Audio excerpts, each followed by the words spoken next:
De görüm sevgili yarım necedir, həsrətlə keçirdiyim son gecədir. Üzülüb söyləyirəm sevdiyimə, səni tənhalığa qərq eyləyirəm.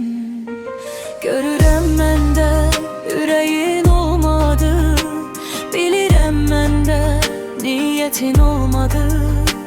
Ona görə mən yoluma, sən yoluna, çəksəm də nalə-i fəryad. Yenə də söyləyirəm, səni tənhalığa qərq eyləyirəm.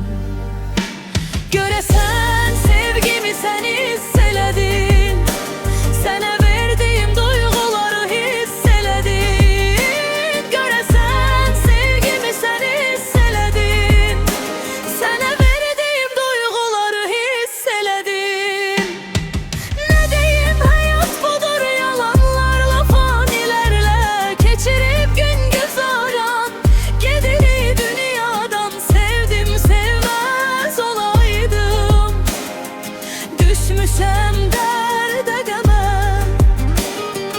bitməyir əzab əziyyət, bir ömür mənlə gedir. Bitməyir əzab əziyyət, bir ömür mənlə gedir. Sevdim sevməz olaydım, düşmüşəm dərdə qəmə.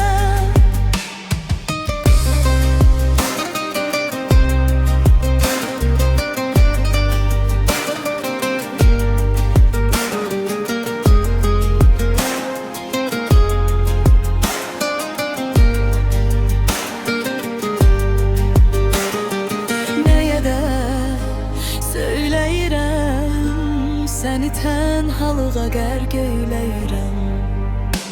Görəsən sevgimi sən hiss elədin,